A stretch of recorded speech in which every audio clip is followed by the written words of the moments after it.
This is the front wing that everyone tells me that I need to put on the car to balance out the rear one, which isn't actually fitted at the moment. We're just heading over to Clark Customs in Barnsley, which is the fabricator that I use.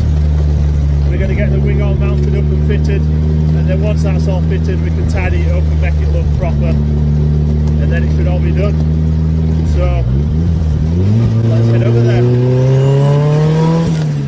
We've had a chat, and what we're going to do is chop these braces off to there and then run some bars going up to the car. We're going to weld a strengthening plate to the front side of the intercooler there, some additional plates to the side there, so we're going to have some triangulation on the intercooler, and then we're going to mount the splitter to the front there with a support and the front there with a support, so then there'll be two bars coming down to where the wing is. The sides have all been cleaned off of the paint, so we can weld on the extra supports now. We've now got these support brackets tacked onto the intercooler, so we're going to have some bars coming down there off onto the wing.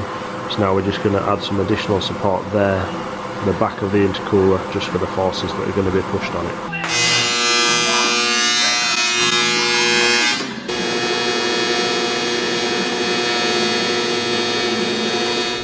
One of the things you can always guarantee there being here at Clark Customs are sleeper cars or drift cars or things that you just wouldn't expect. This is a 190e Mercedes that has an RB26 DET engine from a Nissan Skyline in it. Looks normal to look at, but far from it. And then in this corner we have a Honda Jazz, which has a K20 engine conversion in, and the reason it's here at Clark Customs is because it's going to be turboed.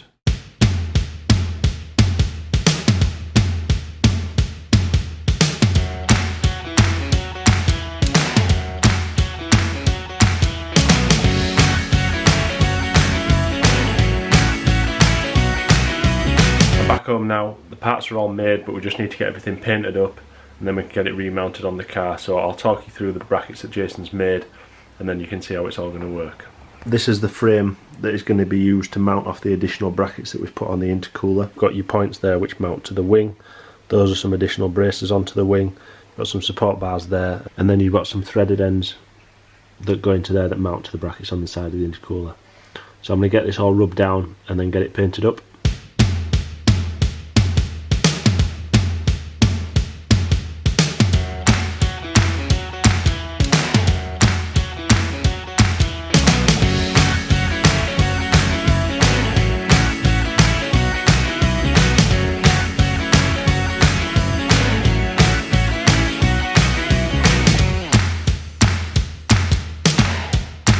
Through the wing, so we're going to need some new end plates on here which I've ordered.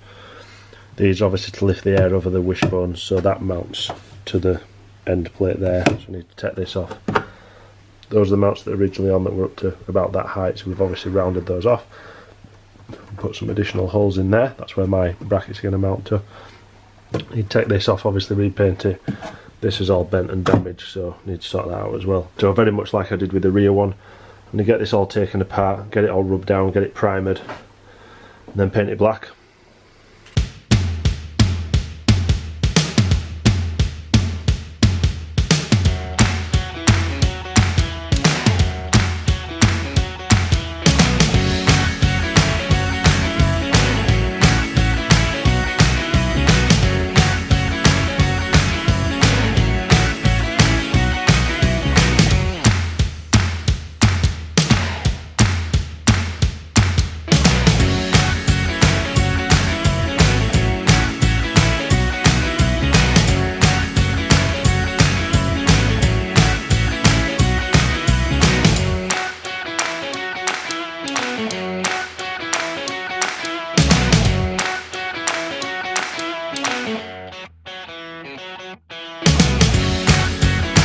Front wing's all built up now. We've got the end plates on and these extra deflectors in the middle. So now it's time to put it on the car.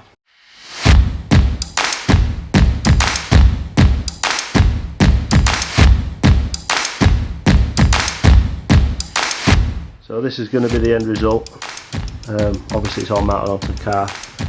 It's ridiculously high at the moment, but we were just taking a guess with the holes. So what I'm going to do is re-drill some holes in this end plate, and then I can lower it down.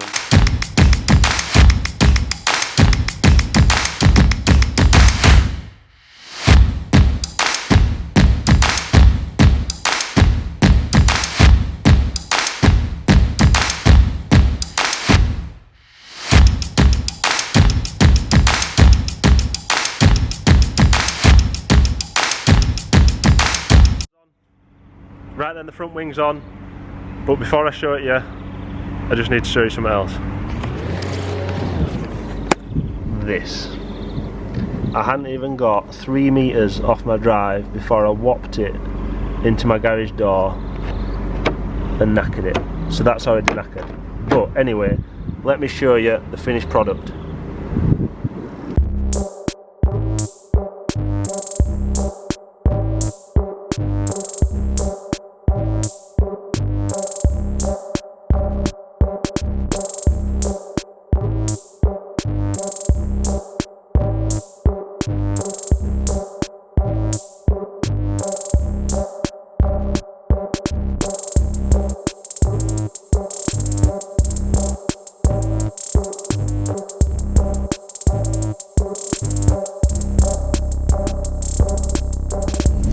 I just know somebody's going to ask me, how strong is it? Well, it's this strong.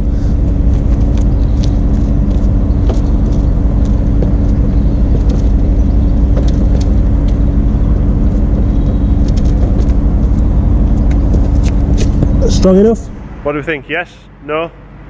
Don't forget to like and subscribe. I'd love to hear your comments, see what you all think, and I'll see you in the next one.